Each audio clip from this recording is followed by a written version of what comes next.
We are Fandom Roulette.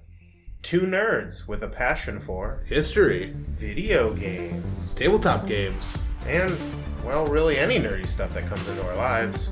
While we might not be able to name every ship classification in Star Wars, Or every Pokemon. or every spell in the player's handbook, Well, one of us can.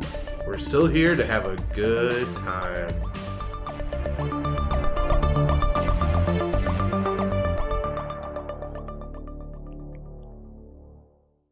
Hey everyone, and welcome to Fan Roulette. This is Joe. And I'm Cody. And on Fan Roulette, we're a podcast where we talk about a myriad of nerdy things, including history, video games, tabletop role-playing games, and other games, and whatever other nerdy stuff we'd like to talk about. So, Cody, I have a question for you.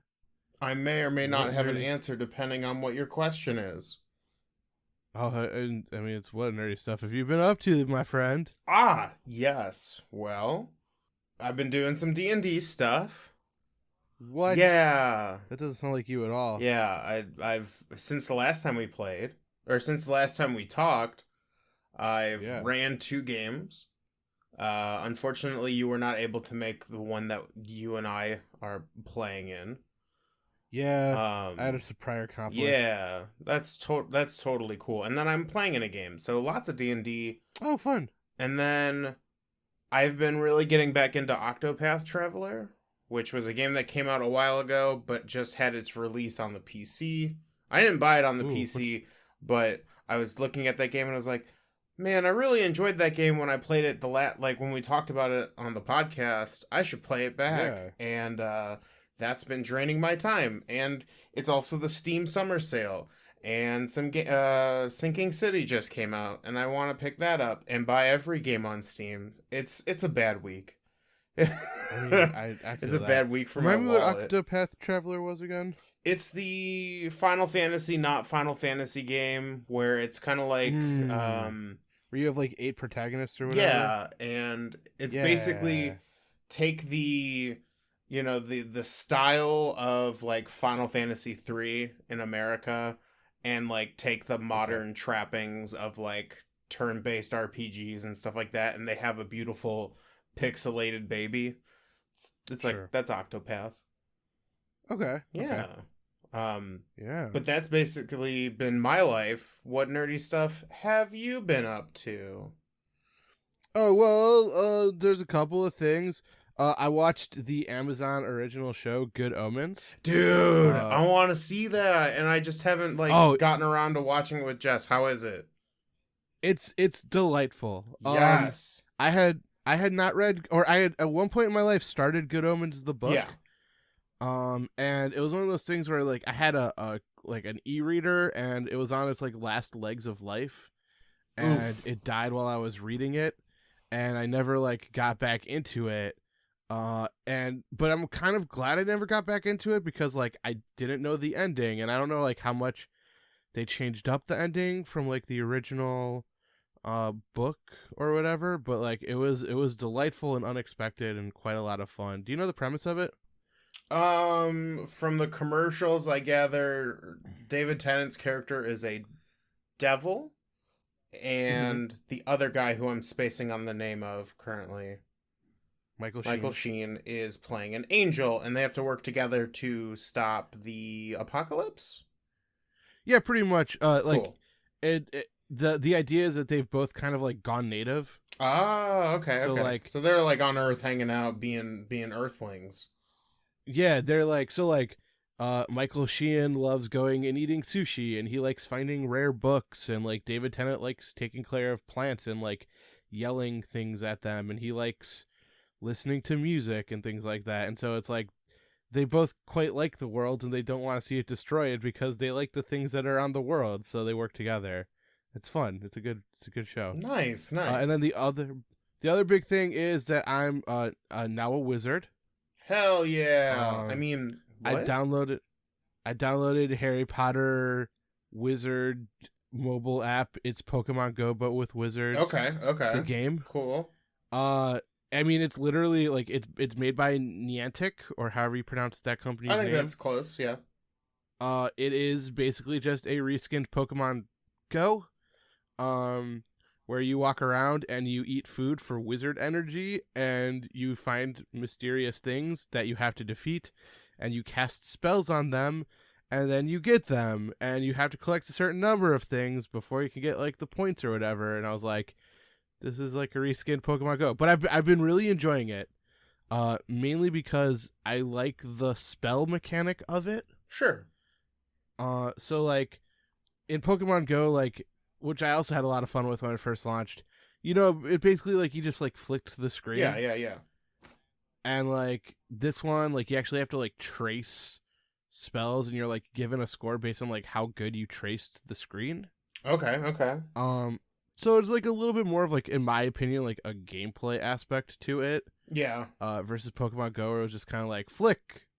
Like Pokemon Go would have been cool if like the Pokemon were like closer or further, and you had to actually like determine like how far away the Pokemon was, and like flick, like you could overshoot it by like a good margin. Well, that was what was really cool about the Switch titles, Pokemon Let's Go Eevee and Pokemon Let's Go Pikachu, is that when you were throwing so like the big thing was they had you could buy a Pokeball controller. You didn't need it, but like that was a thing you could have. So when you would use the Switch controller, you actually had to like kind of roughly aim in the direction of the Pokemon, and if you threw it to, like, if you whipped your controller too hard towards the screen, it would overshoot it or go too high. Okay. And if you were aiming at the right, the Pokeball would go over to the right, and the Pokemon would occasionally like shift from side to side or move closer or further away from the screen. And okay, that's cool. Something that could have been really cool with Pokemon Go, but I'm sure there was, at least by the time that game came out, limitations, probably. Sure. Oh yeah. I'm not being critical of either one. I both enjoy them. I'm being hypercritical of all of them. I know you are. But I mean, and so like the other thing too is like there are things that were really cool in Pokemon Go that I think are a little bit lame in like the Harry Potter game. Sure. So like one of my favorite aspects of the Pokemon Go game was like the whole egg mechanic, right? Because it was like, ooh, what Pokemon am I gonna get? And like it was kind of exciting. Yeah. And in this one, you like get these boxes that you put in like magical keys that unlock port keys, which are, I don't know, like for the non-Harry Potter people listening, were like magical devices that like transport you to like locations in the world. Okay, and so they're like portals. Yeah, they're like portals, and they're like mundane objects, but like I guess that because it was a boot in the movie, they're all boots now. Cool. Love it. Yeah, right.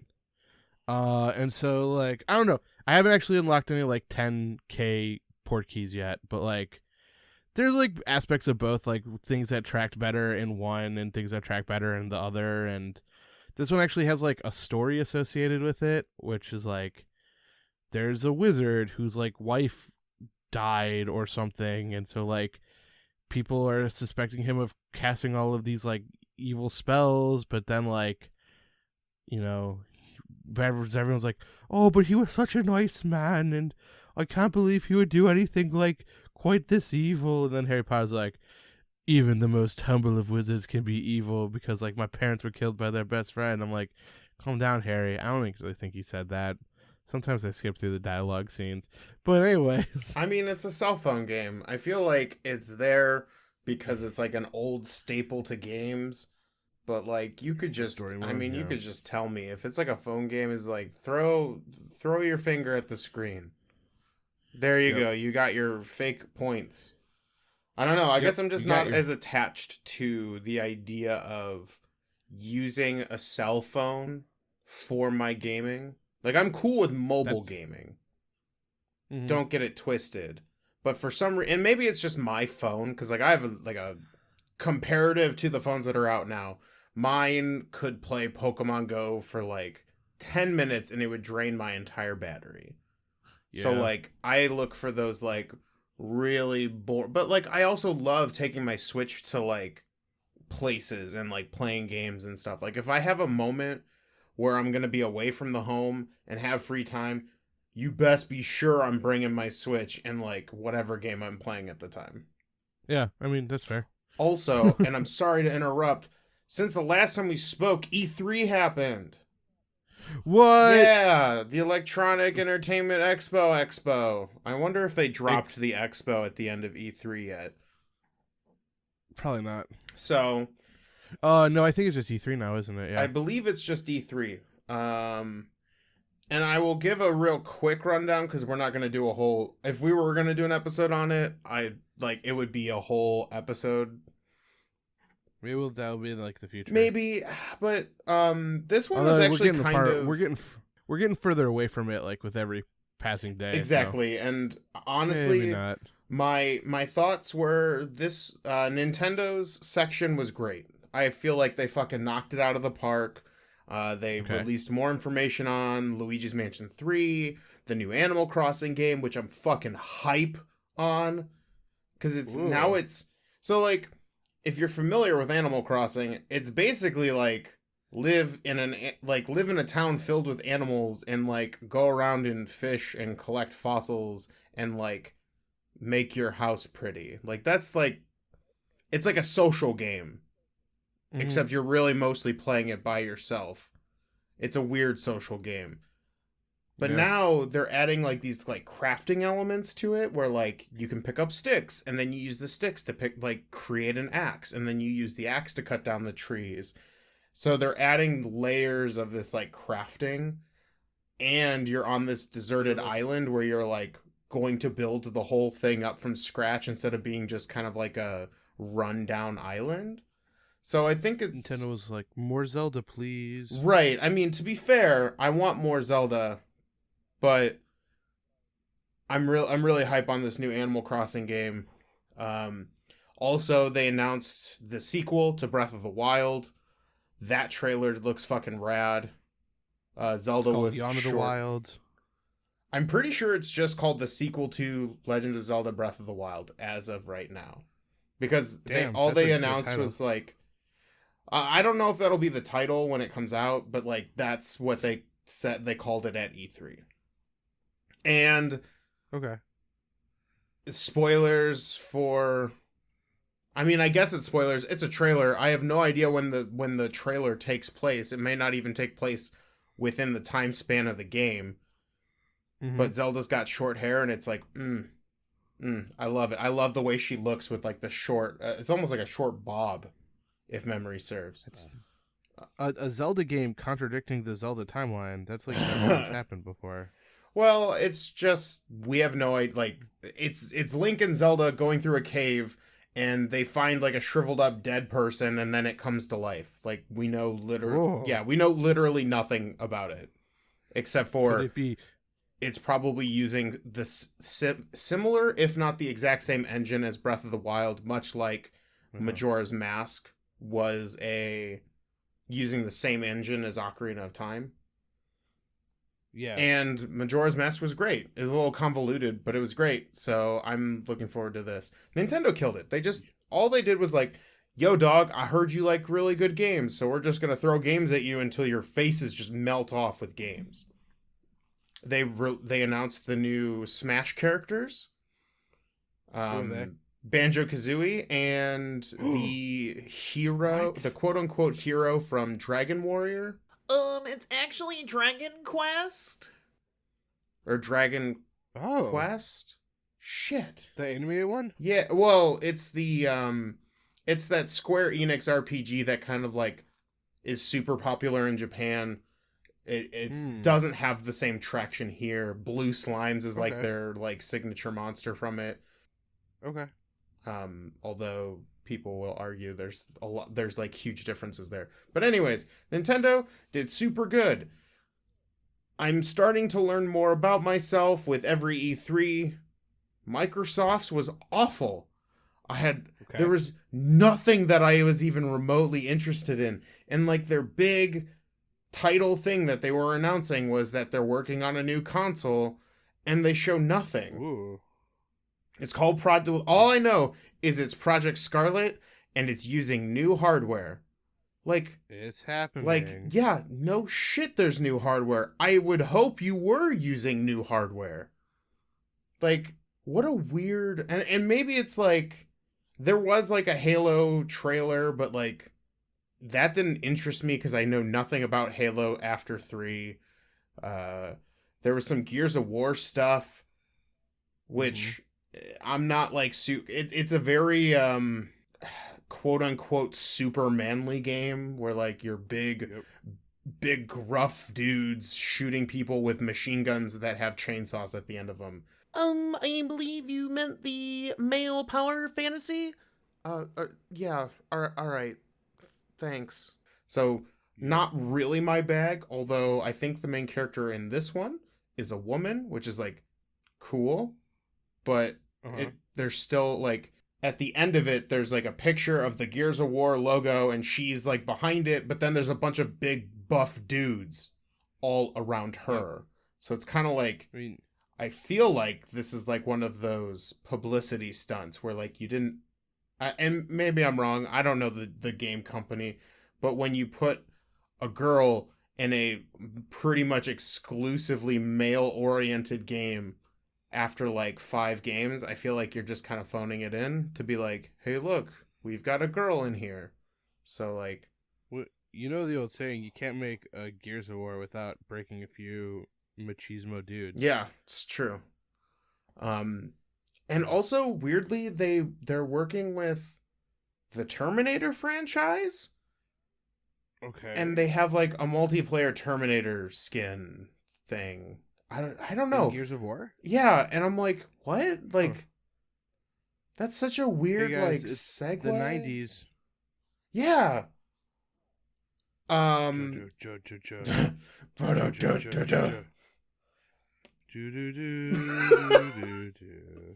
is the second episode this season where we've made a Terminator reference. Of course. We should make them every episode, damn it. God, we're changing the podcast. This is a Terminator podcast, all about Terminators. It's all about Terminators and how there's only one good, like 2.5 good ones of them, and one of them was actually a theme park ride. Yeah. And then what is your opinion about good CGI Keanu?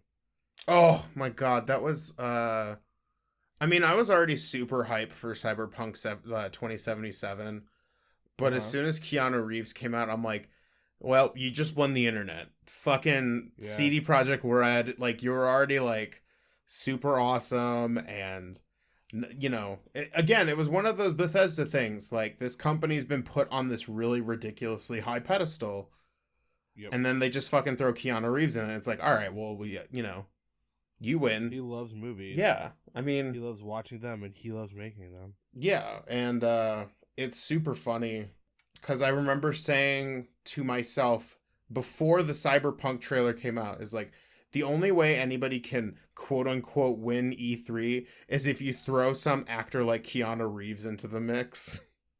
Whoa, how predictive. That's really cool, actually. Well, yeah, because like I've been seeing him online, like all over the place. He's like the sweetest, nicest guy. He's super humble, and like everyone's in love with him right now. And so, like in my head, I was like, yeah, someone like Keanu Reeves, if he shows up anywhere, like congratulations, you won E3, and lo and behold, he won E3. A friend of ours said that he saw like an article where it was, I don't know if it was like a parody article or real or not, but it was like women in Hollywood like report that Keanu Reeves too good and too nice to work with, and he was like, he said he had to like read it like 5 times because he was freaking out because he was like, not Keanu. Oh, but no, man. it was like either a joke or just like, yeah, Keanu Reeves is just like a super easy person to work with and get along with, like. Keanu. Yeah, like I said, and then basically everyone else, like Square Enix had their Final Fantasy VII remake stuff, which was super great. It was nice seeing the action combat system in action. But the rest of it kind of fell to the wayside because I'm like, I don't care. I just want to see Final Fantasy VII, and that's coming out soon. Like, I was expecting it to come out like Christmas next year or the year after, but I think the first quote unquote episode of it is coming out in March. Okay. Unless I'm mistaking it for Cyberpunk. I don't know. This next March is going to be a fucking disgustingly huge like list of like some A+ games. I'm really excited for it. But yeah, E3 is kind of I'm slowly, and Sony wasn't even there this time, so like I don't have anything to say on them. But they didn't even show up. No, they didn't even show up this time. Ubisoft, like the more I think about, the other thing, and this is a slight tangent because we've never done those before. Never once ever. A lot of people are pushing subscription-based gaming. What? Yeah. Never heard of that before. In this economy? Well, that was a good so Xbox revealed their like you can play pretty much their entire library on PC for something like $10-15 a month, which I feel like in this day and age with Netflix and like all these subscription services, that's a pretty good deal, especially when you consider Microsoft's catalog. I think, if memory serves, is all right. It's not like the biggest, but it's all right. Mm-hmm. Like you got a lot of games there. And then Ubisoft did their streaming service. And I don't like Ubisoft. Like hands, I'm gonna come clean. I've been burned on a lot of Ubisoft products. Yeah. And then they're doing the same thing. You can pay, I think it's $30 a month. Actually, it's only $15, but Ubisoft games are poo, so go on. Cool. For their streaming service, but they don't have the same catalog. Like they have Watch Dogs, Assassin's Creed, that multiplayer Rainbow Six game that I occasionally play, and like that's and the Tom Clancy games when they come out. It's like, that's cool, I guess, but there's just not enough game there to be like, do I really want to like drop the price of half a game every month so that I have this service that I may or may not use? I don't know. I think they either need to bring that price down just a little bit, or maybe I'm misremembering the price, but I feel like 15 is like a good number. Like that, I would agree that's with a that. good entry point, and then maybe down the road, like a year later, you up it by $5 or whatever. Just about what everyone else fucking does. Like the Disney streaming service is gonna do the same thing. It's gonna be like, it's gonna be like 10 nickels to join that, and then soon enough, 2 years later, it's gonna be a $20 a month thing, so I can watch all. Do you want to watch any content on the internet? Any content? Because we own it all now. Yeah, they basically own everything. We bought NBC now, too. Also, did you hear that The Office is getting taken off Netflix? Yeah, I mean, shit, man. I mean, I know the internet loves The Office, and don't get me wrong, I've watched The Office, but I only ever watched it once. And I have a hot Office take, which is like, I feel like that show tricks you into liking horrible people. Oh, it totally does. I mean, it's one of those shows where if you stop even remotely to think about any of those characters, like Jim's a fucking monster. Like he's terrorizing this one guy because he's kind of like a weirdo. Because he's different. He's too enthusiastic about his job. Yeah. Like... And then that's like such a look at Dwight, and it's like, I mean, yeah, he's also like kind of a sociopath. Sure, yeah, but I mean, like, Michael Scott would have been fired no less than like 50 different occasions in this climate. Like, yeah, that show is one of those shows that I don't think in 5-10 years will have aged well. I mean, I think it's just more so like indicative of now the arms race of streaming services. That too. Where it was like, okay, so like you had Netflix, and Netflix was like relatively cheap. Yeah. Right. And now it's like, I mean, it's still less money than buying cable, but like Netflix is doing really, at least on surface, is doing really well. And so then Hulu's like suddenly like, oh, we have a paywall now. And you're like, but you were the ones that like would air network TV like a week afterwards for free. They're like, yeah, we have a paywall now. I was like, okay. And then suddenly like, you know, CBS is like, well, if you want to watch the new Star Trek and also the Big Bang Theory, you have to pay like $10 a month. And I was like, or however much it is. I don't actually know how much their streaming service is. And we're getting to the point now where streaming services are going to become, there's going to be too many. Mm-hmm. You're going to split up all the shows. And what's going to happen is internet piracy is going to go back up in a ridiculous climb. People are going to be like, why are we losing money? And it's just like, because everyone wants more of this internet pie. Or Cody. What? I just had a brilliant idea, and I'm going to say the word trademark after this so no one can steal it when they listen to this episode. Yeah. What if we go to, like, Netflix and Hulu and Amazon and, like, all these different streaming services, and we all agree that we'll give them, we'll make people pay, like, one big price, like, every month, and then they get to do all of them, and we call Stop it! That's called cable! Internet cable. God damn it. Trademark, TM. Don't take our cable. It's our idea. That's mine. It's trademark cable. It's internet cable. Internet cable. The differentest kind of internet cable. It's different now this time. Yeah. No, it's stupid. The reason I like Netflix and the reason I like Hulu currently is because they have such a wide reach. Mm-hmm. And what's going to happen is once that wide reach is gone, I ain't going to watch any of them. Sorry, you lost your money. And I feel like a lot of people are going to do the same because guess what?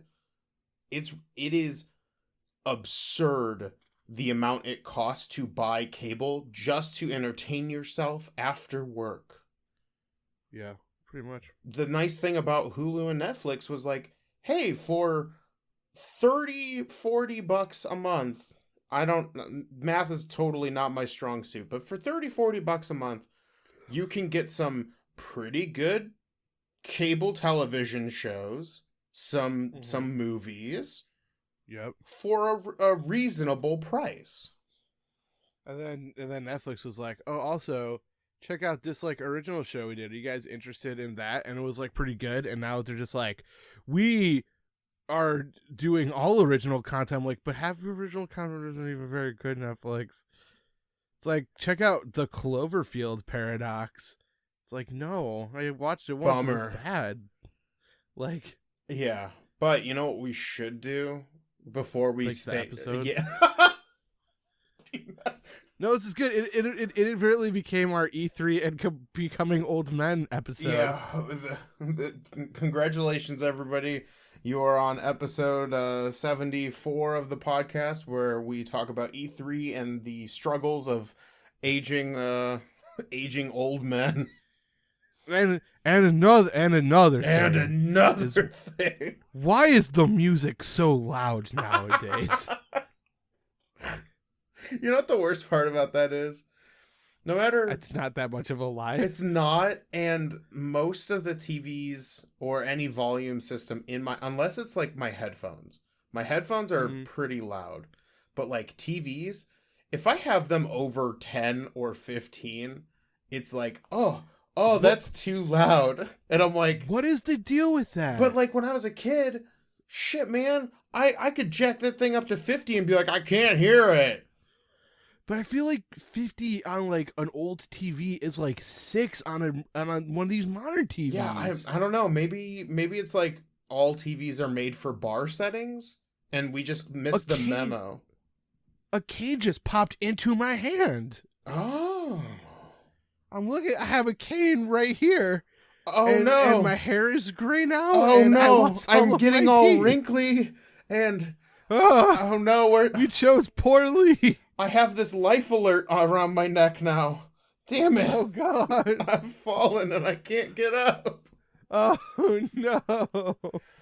Guys, this is Fandom Roulette, an episode where we get older as the episode continues, and Yeah. we should probably actually get onto the history section. Well, welcome to Phantom Roulette. A reminder that time is a slow march towards death. Damn. And it makes fools of us all. God. Yeah. So the history section. Yeah. This is gonna be a good old long episode. Yeah. I mean, I'll keep this like relatively brief. So this season on the history section, we are talking about science fiction, which I know is like a weird topic for history, but like last week we talked about what I thought was going to end up I mean, it was weirdly appropriate. We talked about futurism and how it was two sides of a coin, one side being a relatively optimistic and positive view towards the future, and the other side being like this weird proto-fascism.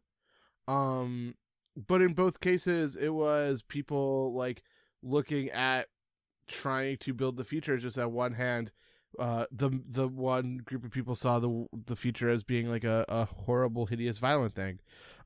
This week we are talking a little bit about I'd call it like a chicken and egg situation. I do enjoy Cody, chicken and eggs. I know, they're delicious. I know. Do you think that science fiction can predict the future? Wait, I'm getting a vision. Sort of. That's probably the right answer.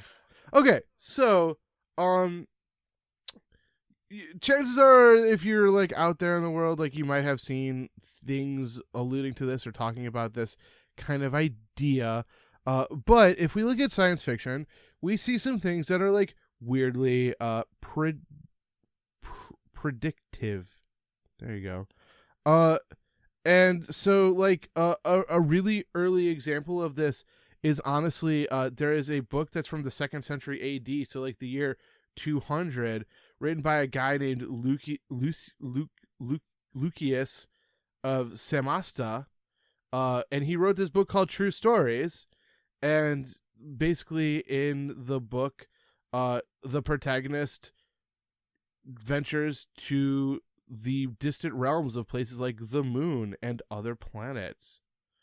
And this was apparently written to be kind of like a satire of mythology, because it's like, whoa, human beings doing crazy things, but it also was predictive of the fact that we are going to go into space at one point in time. Now that one's kind of a sillier example, but if we look at other things, I'm just gonna name off a couple of things, and at what point in time, you know, these things were probably going to be considered silly. But in a television series that you may have heard of called Star Trek, they had these little things that flipped open and you could communicate with a person from a long distance without any wires. What? I don't believe it. Crazy, right? I don't believe it at all. In the comic strip and cartoon and movie Dick Tracy, he had a wristwatch that was also a face-to-face communicator. Gasp. In the TV series Knight Rider, there was a car that drove itself. God damn it. What's with all this witchcraft and nonsense? I know, right? Or really, if you read like any of the works of H.G. Wells, we see things like electric powered submarines. We see things like a giant cannon that would shoot a shuttle containing 3 human beings into space to go to the moon. We see him predicting things like flying machines that could be capable of interstellar travel. All of these different things, while they might sound kind of silly, were weirdly predictive. You know, I'm not suggesting that H.G. Wells ever thought that, or rather, Jules Verne wrote 20,000 Leagues Under the Sea. My apologies. H.G. Wells predicted such things as sliding doors in 1899. In one of his stories, he had doors that opened when they saw people walking by them. We have things like in the atomic bomb. He wrote about the atomic bomb in 1914. Okay, cool. And Jules Verne, like I said, wrote 20,000 Leagues Under the Sea. In 1865, he wrote that book, which talks about a submarine that runs on electricity, and the electric submarine was invented in the 1960s. And if you think about it, Back to the Future predicted self-tying shoes, and we just got those last year. And there we go, Cody. So that kind of asks the question, did someone invent that because they thought that scene from Back to the Future was really cool? Well, yeah, of course. I mean, I think there's some level of what gets written down, like, because someone has to think of this shit, and then this probably isn't in all cases, but I'd imagine if you're, an engineer or somebody who's in the position to build things like that, you're probably, or at least modern day, you're worried about your job building things. And what better way to look at the future than look at the examples around you of people, coming up with these crazy ideas like flying cars and, virtual reality, or these, and when you have these ideas that are already there, it's a lot easier to be like, okay, well, how could we do that? Like, what is the process in which we can do something like that? I agree with that. I think that there is one I'd like to point out that is in my opinion one of the craziest ones ever, which is, have you ever heard of the story Gulliver's Travels? No. So Gulliver's Travels is a book that is written by an Irish author named Jonathan Swift. It is relatively well known. The biggest scene from the Gulliver's Travels that kind of stays in our modern conception is he gets to this island of tiny people that tie him up with little ropes and stuff. And it's loosely science fiction just because, it's more of science fantasy or things like that. But in 1735, he talks about how Mars has 2 moons, and in 1877, they did actually discover using technology that Mars had 2 moons. So is Jonathan Swift an alien? Possibly. Maybe. Only time can tell. Only time can tell. But the question kind of becomes, how does science fiction impact our world today?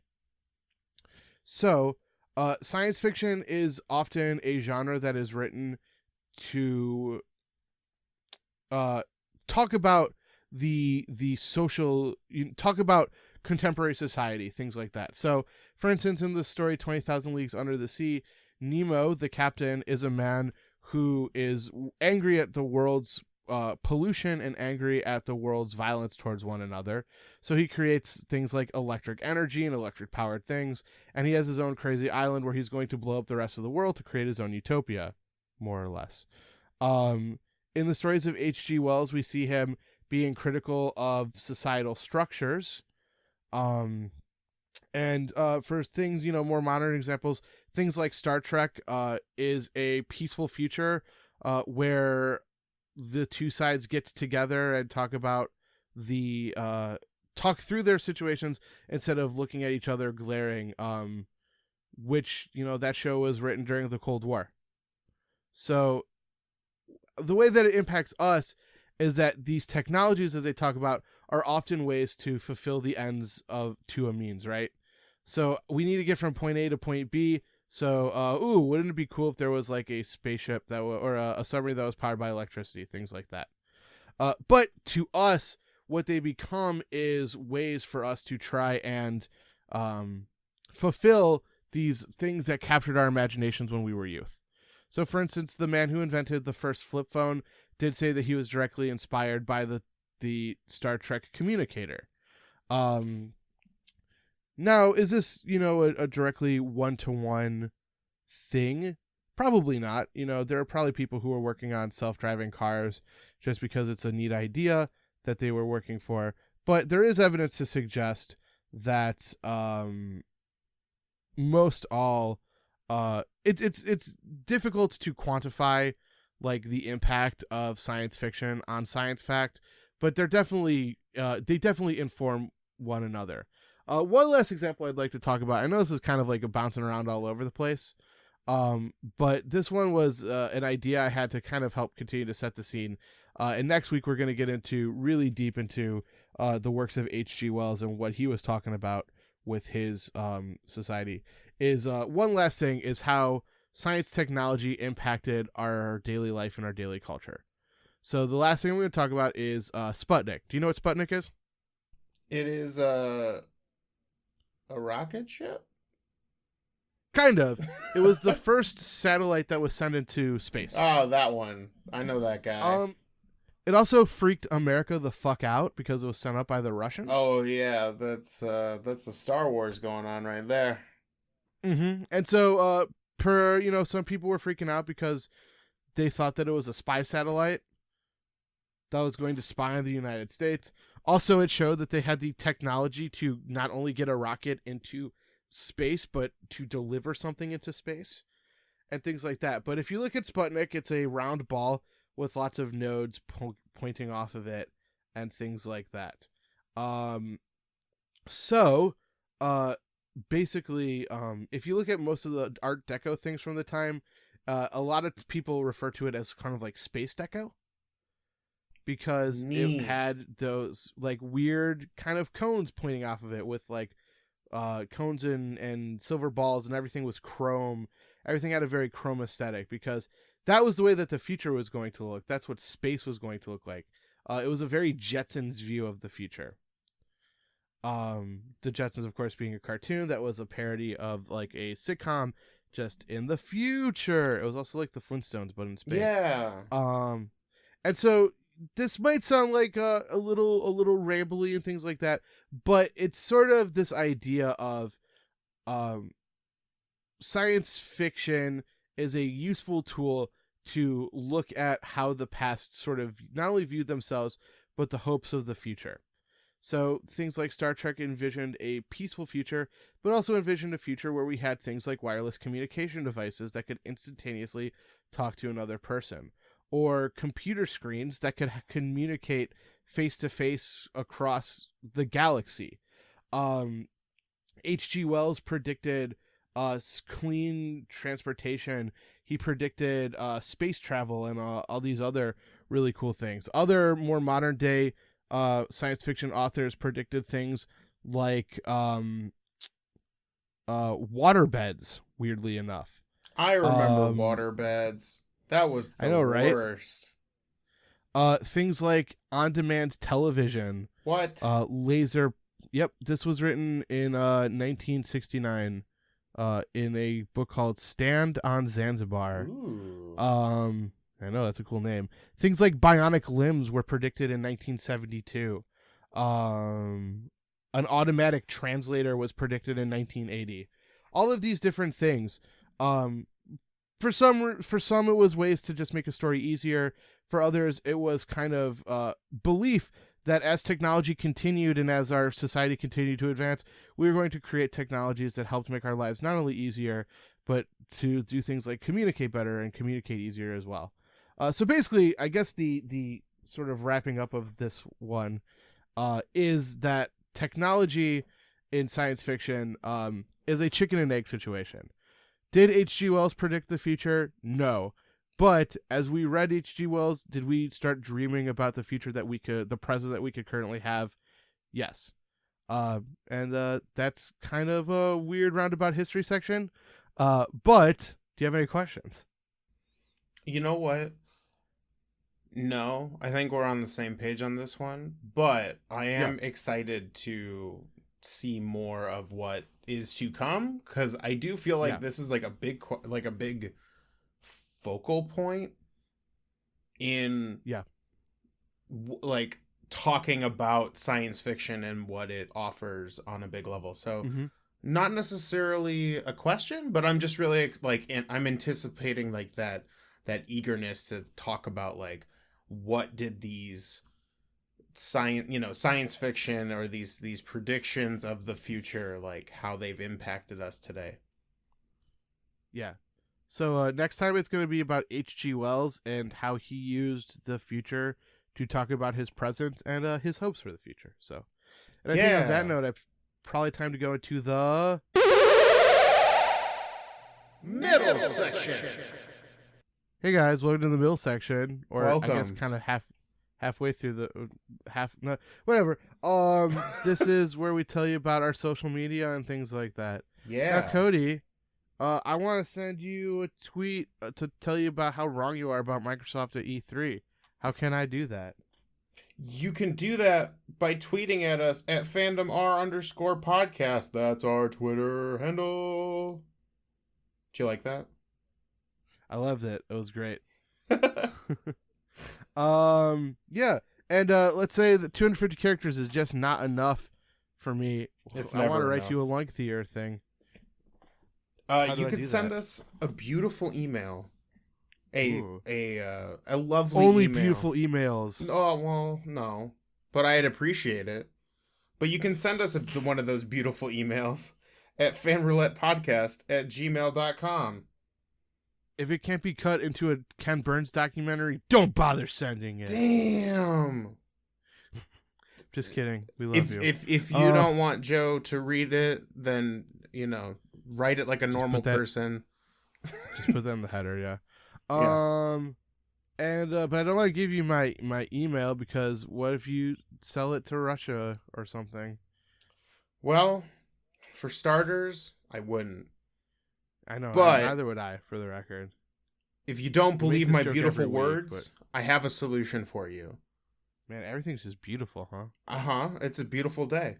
You can go to www.fanroulette.com, and all the way at the bottom, just above our social media links, there's a little box where you can put maybe your name or your internet handle and a subject, and then as much as you want, you can just fill that with a dissertation about how Joe's history section, he's totally wrong, or you can send me a message about how you think Resident Evil the movie is the greatest movie of all time, and this next section is literally making you cry, because spoilers for what's coming. Oh God. But yeah, you can do it at the bottom of our website, where there's also all of our episodes and a nice little bio for everyone involved in this kind of fandom roulette project. Very nice. Hey, I want to tell a friend about Fandom Roulette. Where can they listen to it? Well, we're on iTunes. Yeah. We're on SoundCloud. We're on Google Play. We're on Spotify. We're on most, if not all, of those RSS feed podcast grabbers. Anywhere you get your podcast. Hooray. We're pretty much there.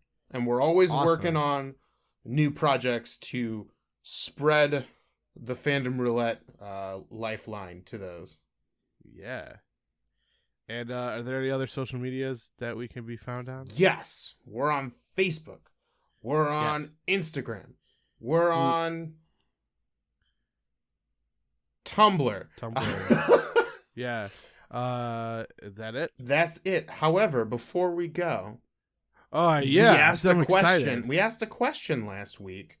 What magic spell would you get if you could only get one? And I wanted to read off a few because I think this was the first one that kind of blew up for us. Inspired people. Yeah. One of our fans, besides the wish spell, which totally get that, would also get Geist, which is a pretty cool spell that forces somebody to do your bidding, and if they don't, they take damage. Some pretty powerful shit. Hey, you guys. Another one of our fans, the power to have household items help with chores. Some very Beauty and the Beast level shit that I love. Or some Weasley action. Yeah. Well, hopefully not Beauty and the Beast. Yeah, hopefully they're not sentient. Fantasia is probably the better one. But either way. Yeah, for sure. Oh, God. I want to awaken all of my furniture and make them live in my house. The worst scenario. And then finally, like my personal favorite, because one of our Uh-huh. players used this a lot in our last campaign, was Uh-huh. Cloud of Daggers. Now I'm just imagining that you accidentally bring your toilet to life. Oh God. It's just like, no, no, no, no, no. Why no, have no. you forsaken me? Ah. Sentience to know that my butt has been on your face. Yeah, okay. The... All right.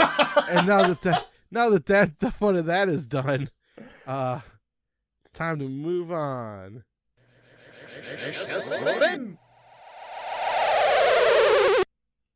Creek. Oh, who walked into the studio today?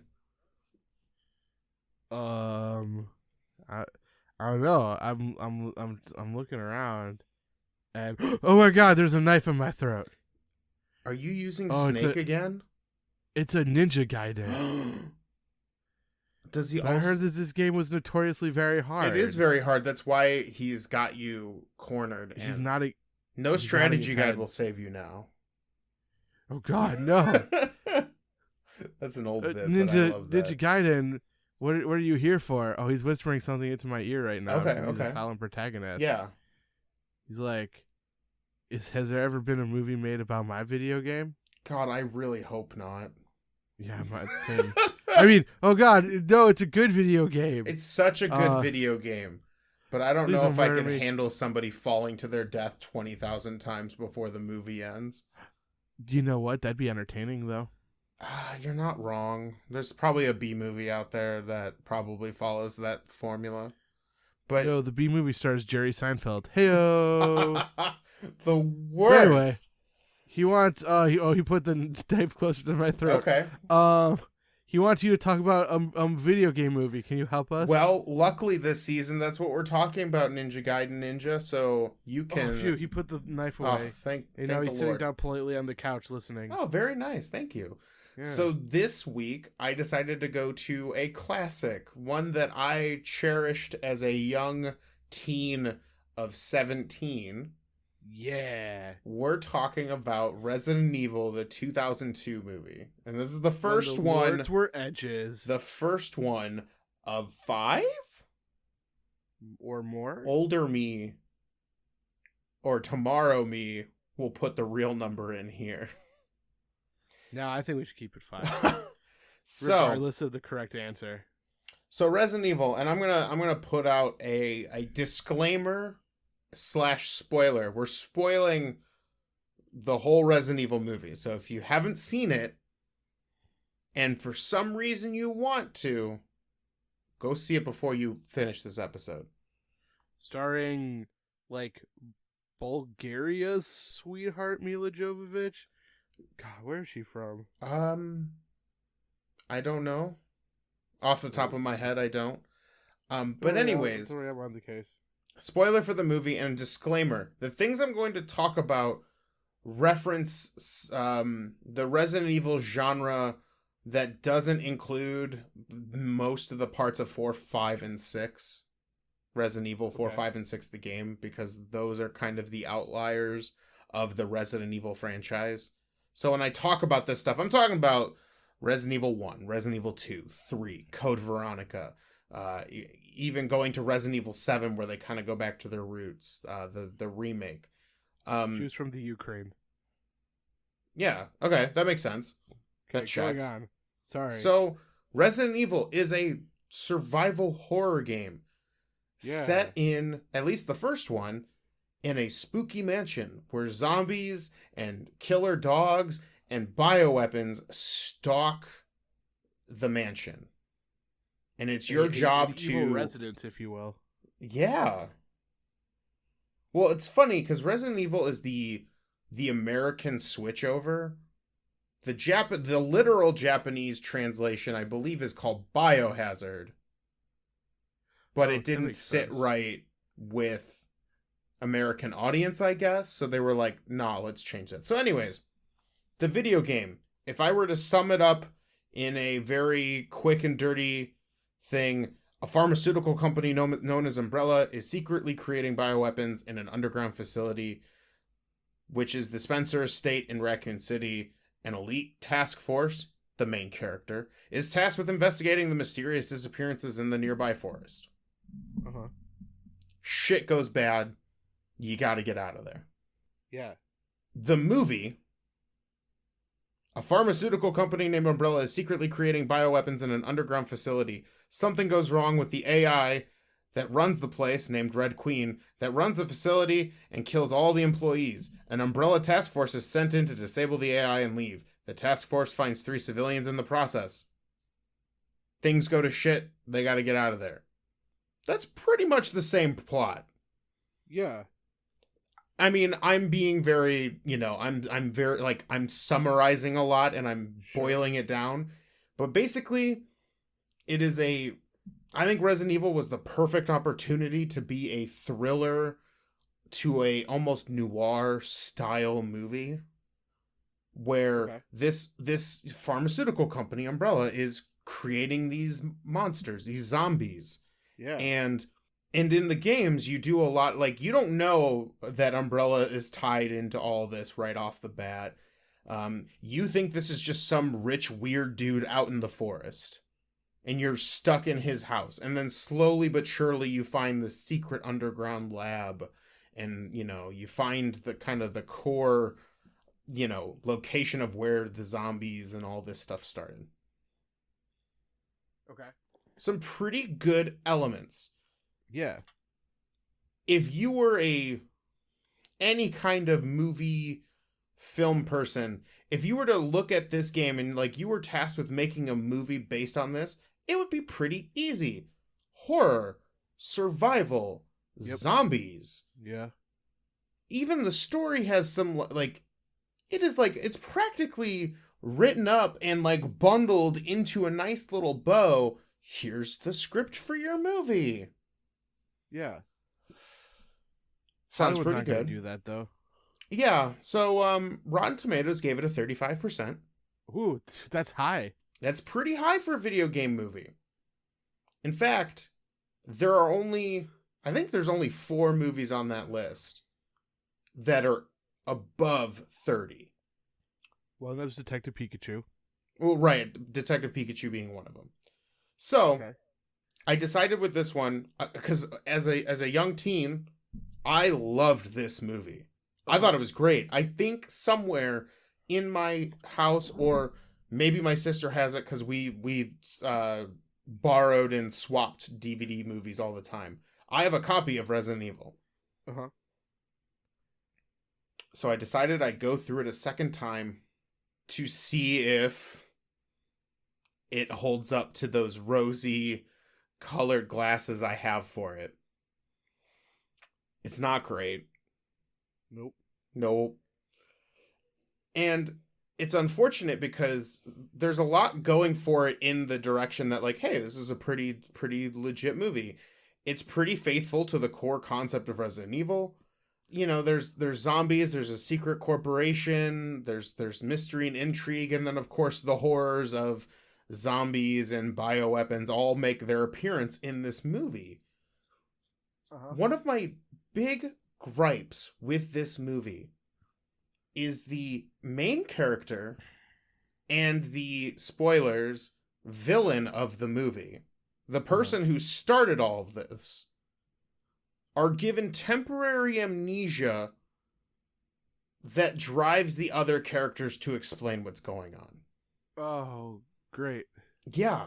Wonderful. Convenient, but it's so boring and unnecessary because guess what? You find out exactly what they're doing all the way as they're getting up there. Like, it's pretty easy to see. The movie starts with a pretty awesome scene of like a corporate high-rise building, and some guy breaks a vial and it goes up into the vents, and then the AI's like, nah dog, everyone needs to die, like right now. And so the AI starts shutting down the place, elevators start falling, there's like this horrific scene of like someone like trying to get out of the elevator. Mm-hmm. But the elevator's like halfway up, and then that person gets stuck in the elevator, and then the elevator like violently gets thrown down, so like that person totally gets like cut in half or whatever. It starts off great. They have a great sound, or I wouldn't call it a great soundtrack. They have a great intro like song that was made specifically for the movie. If you haven't heard it, I would check it out. Like, it's got that cool, like, creepy, almost Halloween style, like, music, but it's done in kind of like a grungy, almost sci-fi, like mode to it, I guess. If, like, you overlaid that over Halloween and, like, kind of chopped up Halloween, so, you know, like, you still know it's from that, but it's not. It's hard to explain, but it's a really good song. But then the whole thing is, like, they monologue for, like, the first, you know, there's exposition right off the bat. Umbrella's creating bioweapons and, like, trying, like, basically they're telling you all the things that, like, someone who played Resident Evil all the way through would know. That Umbrella bad. They make bad things. And then, like, this AI in this building kills everybody. Okay. On top of the amnesia, there's a moment where, like, they're explaining what they're doing. They're like, we gotta go down into this secret lab. There's a rogue AI in there, and it killed everybody. We're gonna shut her down. But they're having this conversation inside the building that they're going into where this AI currently exists. So, like, you know it killed everybody in this place. Wouldn't you kind of leave that stuff on the outside, away from the robot that's trying to kill everybody? I would go in. God, it's the worst. And then, of course, there's a bunch of, like, unnecessary jump scares where, like, people are, like, kind of, and this is like an elite Umbrella task force. Like, they got machine guns. They got, you know, they all have, like, the black, like, spy gear on, and, like, you know, everyone's got their own specific role. Like, there's the computer guy who's got a laptop, like, hooked up to his fucking wrist. And, like, they do, like, there's cheesy dialogue. There's a bunch of jump scares where, like, people are, like, dicking around. And then, like, there's these flashback scenes where Alice, the main character, and Spencer, the villain, are starting to remember what's going on. But it would have been so much cooler if we didn't know, but those characters did, and they're trying to get out. Yeah, but they're like, that would actually be pretty cool. Right, like, maybe, like, sure, they got knocked out by some gas. Cool, I get the knockout gas. Whatever. But don't give them amnesia. It would have been so much cooler with Alice and Spencer trying to not get involved, or trying to get involved just enough to, like, push things forward so they don't die down here. Like, there's so many cool things they could have done with this, but they stuck with amnesia because they needed to tell the audience that AI bad, zombie bad, this place bad. But are zombie good? No, zombie bad. Surprisingly enough, bad. So, if they go through all the, like, they go into this facility, and in my opinion, the one thing that holds up today is the laser sequence in the kind of middle part of the movie, where they're going into the core of this AI, and there's, like, this weird, like, glass hallway. Okay. And, like, I think it's, like, 4 of them walk into it while, like, the remainder of the party, like, stays out. And then it shuts in on them. And there's, like, this great scene where, like, this, like, laser that cuts through you is, like, passing down the hallway. And so, like, of course, 3 of the 4 people make it through the first one, but it cuts off the head of the one. So you immediately know, like, oh, these lasers are bad. Yeah, you gotta have your establishing. Yeah. And then, like, it gets to the last guy who's, like, the captain of the team, and, like, he does this pretty badass thing where he grabs, like, onto the glass and does, like, you know, basically pulls himself up all the way up to the ceiling to avoid this last laser. And then of course, as the laser's coming for the final run, it turns into like a fucking checkerboard where you just can't get through it, and then he gets fucking cubed. Oh god. Like literally cubed. And it's such a great scene. It's well filmed, it's well scripted. I love everything about that scene, and it just sucks that the rest of the movie just isn't that good around it. Like, even the action scenes where, like, the zombies show up, like, it kind of just becomes this, like, guys, I don't know how zombies work, bang, bang, bang, and then, like, they run out of ammo, and then they go, oh no, it bit me, and then, of course, you get bitten, you turn into a zombie. What? Yeah. Since when? And then, of course, they do some of the traditional zombie dilemma, like zombie apocalypse dilemma questions, like Sure. like what, like in a pre-zombie fanfic world, like what would you do if you shot somebody and they didn't go down? And you like, because typically, if you're trained in firearms, it's not like fucking Call of Duty and shit. You aim center mass. Mm-hmm. Because it's the easiest thing to hit, and typically if you were to shoot somebody in the chest, they go down. Yeah. But these are zombies, and like the whole thing is like typically the head is the thing. So like, of course, the zombie dilemma, like they waste all their ammo because they don't know to shoot him in the head. You know, the classic zombie trope, like what do you do when one of your friends is infected and you've like grown attached to them, that kind of stuff. You shoot them anyway. Yeah, so honestly, there are some really good moments, and I think, because I know you like cheesiness in your movies, you like a little bit of that extra Parmesan. I do. This movie, you would love this movie. Oh, yes. Yeah, I was hoping you would say that. Yeah, you would love this movie with its sprinkled, like, with lines such as, like, I could kiss you, bitch, and when I get out of here, I think I'm gonna get laid. That's some, yep. Yeah, like that's some cheese right there. And that's the whole movie. It's all cheese except for the explanation. So my personal thing. Watch. Maybe I got to give this one a watch. Yeah, definitely give it a watch. I watched it on Amazon Movies or whatever their movie service is. Yeah, you can basically rent any movie in existence on there for like $2 and you get it for like 3 days or whatever.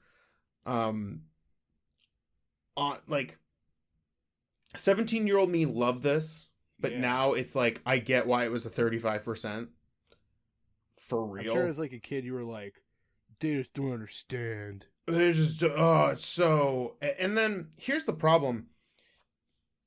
This would have been a fantastic thriller / noir / horror film, right? Yeah. With scary zombies, and even the lickers show up as like the bioweapon. Lots of like, there could have been lots more tension, but every line that's delivered is like, ugh, why are you talking? But like the movie doesn't, like, it'd be one thing if the movie was trying to present itself as cheesy, right? Like there are cheesy movies. I'm of two opinions on this, But like this movie's trying to play it serious. It's, you know, amnesia and people are dying. Like the movie doesn't start off as a joke. You know, it's very serious, and it isn't until, you know, the interactions between these umbrella operatives and these three, you know, quote unquote civilians, it's like, what fucking world did I just jump into? Yeah. And don't get me wrong, the games had some cheese to them. Like they're like come on, you were almost a Jill sandwich. Like that's a cheesy line to after saving somebody from a collapsing room. Yep. But the whole game isn't like that. And like the game also adds a layer of fear because it's so clunky and the camera angles make things harder to control.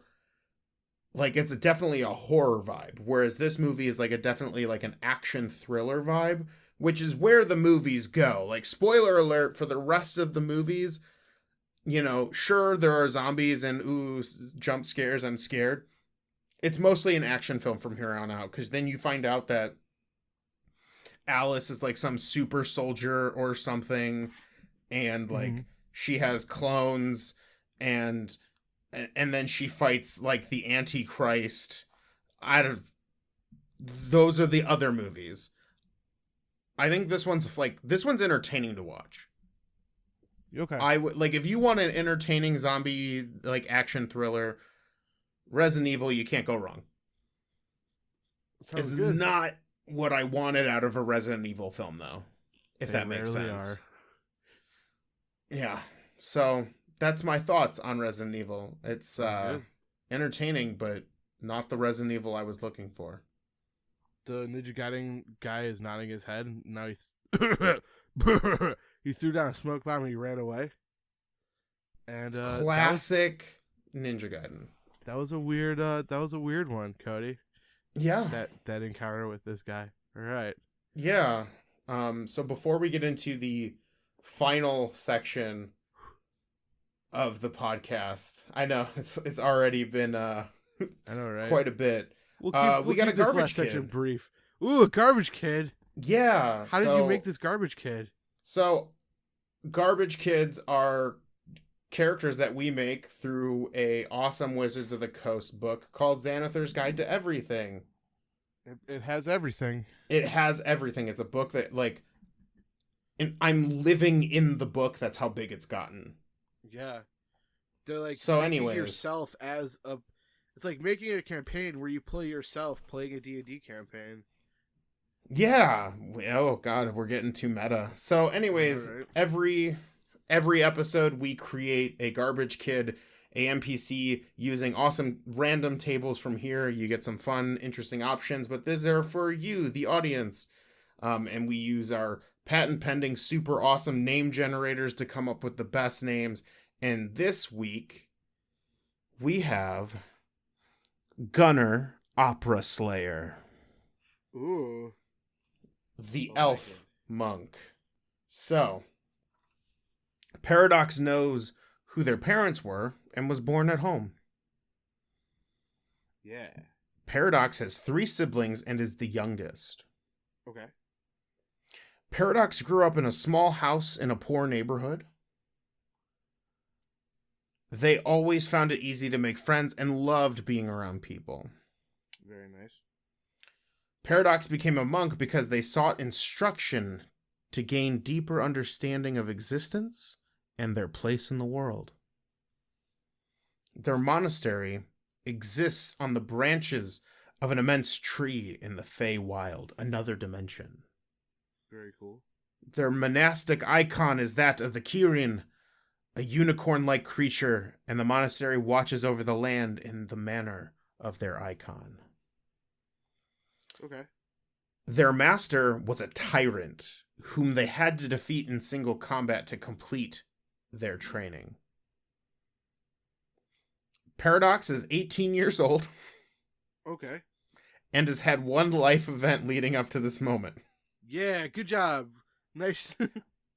What is that event? Paradox fought in a battle. Okay. They escaped unscathed, but many of their friends were injured or lost. Interesting. So, this is Gunner Opera Slayer. Yeah. And at the end of each Garbage Kid, we do our patent pending rigmarole test to see whether or not they would go into Hot Topic and if they'd buy something. I mean, based on age, then definitely yes.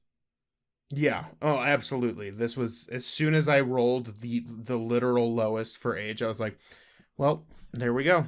Hot Topic all the way. Hot Topic all the way. All right. Even the computer agrees. It didn't even say anything about taking over mankind. So, well, I'm glad that we did that fast enough where the sentient button didn't unstick itself, because we've bolted that down with wood and nails and stuff like that. No, Cody, it's actually really cool. I bought. No, you did not buy any more. You can't hemorrhage the budget like this. I bought a robot. Okay. For $20,000 to not press the sentient button. Yeah. But what if it decides to become sentient and press the sentient button? Laws of robotics, baby. It's not going to do that. All right. Now it's glaring at me with its green eyes. Yeah. All right. So anyway, on to the... This season we're talking about magic. Magic. So So this week we decided to focus in on a school rather than a particular, class. like a class or a different like book. And this is my stuff is mostly from 5e, Dungeons and Dragons 5th edition. So divination, by its Wikipedia definition, is the practice of seeking knowledge of the future or the unknown by supernatural means. Yes. So one of the coolest things about being a School of Divination wizard specifically is that you get something called a portent. Now, when you do portent, before every session, you get to roll 2 d20s. It's actually before every day in game. Oh, yeah, every day in game. Yeah, Thank you, yeah. Cody. You get to roll... Well, because otherwise it might be like, wow, a session that you only get those 2 per session. Whereas, like, depending on how many days you go, it could be 4, 5, 6. You get to roll 2 d20s, and you get to keep those rolls. And at any point into the at any point during the day, whether you're doing an attack roll, a saving throw, an ability check made by you or another creature, you can replace that roll with one of your rolls that you rolled before the day began, because you saw into the future and you saw yourself doing a dope critical hit in the encounter against the Froghemoth, say. Hell yeah. Now, conversely, could that Froghemoth you could have foreseen it not hitting you earlier in the day as well? Yeah. Okay. That's what I thought. With the way it works, as long as you can see the creature, which means basically if the roll is being made in front of you as a thing that particular creature or thing is doing, you can change the roll. This is actually, and I don't want to say this, 5th edition has so many rules that it's possible that a lot of DMs may forget about this, but that is a key point is like, if a DM is rolling for things happening outside of the sight or purview of the party, the divination wizard can't fuck those up. It has to be a visual connection. Got it. Like, it has to see the Froghemoth attacking the party member. It can't change the roll of a stealth check that it did good on because it technically doesn't know it's there. And then so the cool thing about that is because it can apply to both you and other enemies, basically, it doesn't necessarily screw you over if you got a really low roll. Which is nice, because sometimes it's like, I rolled a 2, but it's like, ha-ho, that Gerblin's definitely not going to hit me with a 2. Exactly. It's a very of the wizard subclasses. This is probably the best intro ability that they get compared to the other ones. Now, Cody, I have a second quick question for you. Yeah, what's up?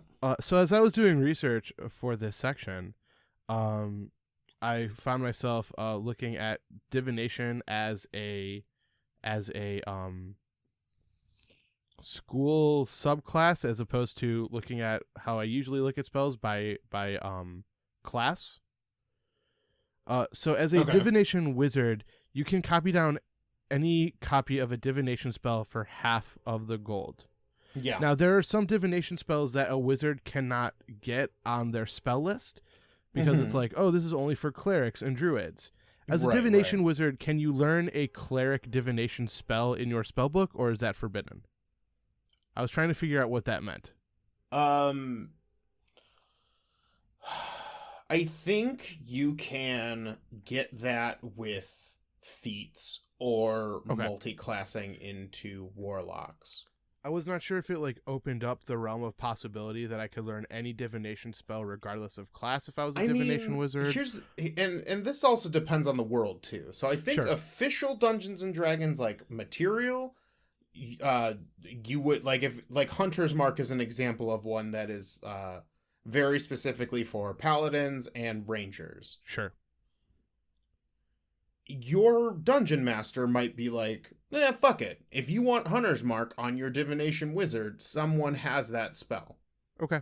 And it could just be one of those things where it's like, I don't care about how they, split this up. Or maybe it's like very specifically a you thing. Like that could be a fun quest, right? Sure. Is like if one of your players really wants a spell that's not on their list, well, maybe they search through, like maybe they have to, them and the party have to go through a dangerous dungeon where like a manticore den sits, where like there's an old mage who was working on a way to cast Hunter's Mark as a wizard spell, and then you can copy it from the book.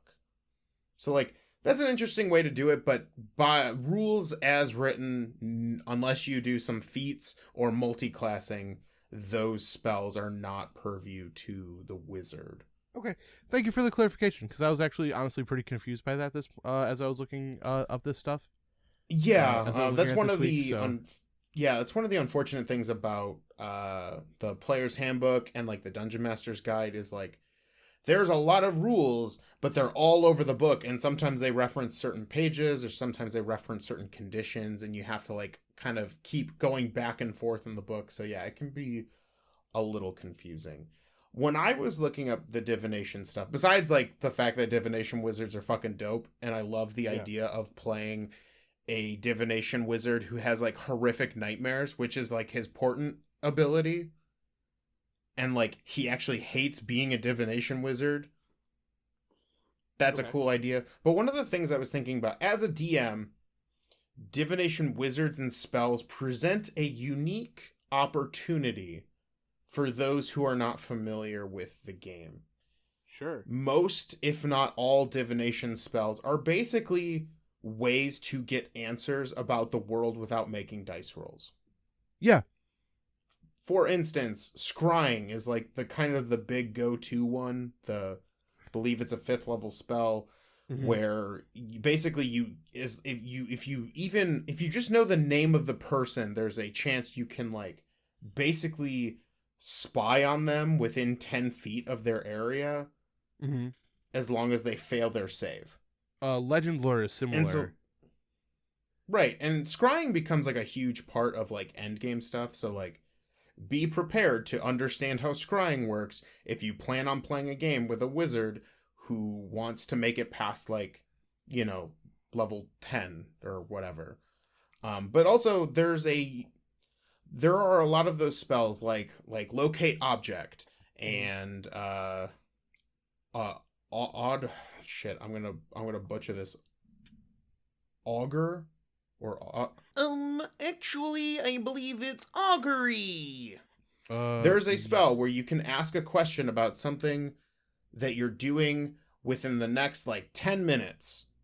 And the gods have to tell you whether it's a good thing, a bad thing, or nothing. It's indifferent. Yeah. And there's a lot of these spells. There's a lot, and if you're an inexperienced DM, sometimes they can trip you up. And they can be frustrating and things like that. And honestly, my opinion on these, I think divination spells are super fun. I feel like D&D is not D&D without like spells to commune with the gods for answers, and honestly they aren't super powerful. A lot of them have diminishing returns, and I know like on paper it's like, well, they can just ask any question and get the answer to it. It's like, yes, however, if you're homebrewing stuff or if you're playing a adventure, like if everything is riding on getting the answer to one question, you might need to go back and rethink how you plan things. For sure. Because if I ever catch myself in a moment in your guys' like Mystery X-Files campaign, where you get to the point where you ask one question and you forever know the outcome of the rest of the campaign. I have done something horrifically wrong. Like I'm just gonna put it out there, plain and simple. Mm-hmm. However, I love divination spells. I love pretending to be those gods and how they would answer to, you know, their clerics, or like when a divination wizard calls out to, you know, the arcana to get these answers. Like, you know, like I said, there's diminishing returns. A lot of them are kind of like you can do silly things with them. I think DMs, and I've seen forum posts about this, like divination spells are really powerful, divination wizards are really powerful. Divination in general is foregoing one of the major pillars of play, which is combat, in order to gain information on two other pillars. Now, depending on your campaign, that's gonna suck. Mm-hmm.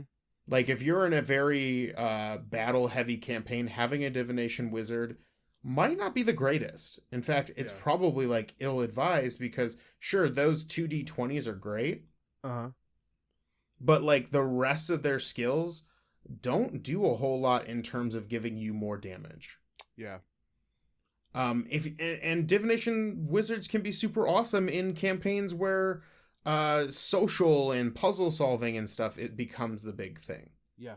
You know, it would behoove you as a new DM, an old DM, whatever, wherever you fall in that spectrum, to take a step back from divination. Most of it is like one of the other, I wouldn't call it a problem cantrip, but like an interesting cantrip is guidance, which basically, as long as the cleric understands what's going on, can cast this cantrip. For 1 minute, a single ability check, you get to add a d4 to the roll. Yep. And early on, that's super fucking good. But like once you get past the point where like a 4 isn't gonna help, like that cantrip is useless. Yeah. You know what I mean? And the cleric, and like the way it's supposed to work, I believe, and you know, we can have a chat about it maybe in another episode, is like the clerics have to cast the spell, and for 1 minute after that, that person can make a ability check. So like, again, guidance, like I think there's only like 2 divination spells that are combat focused, and that's Mind Blast and Foresight.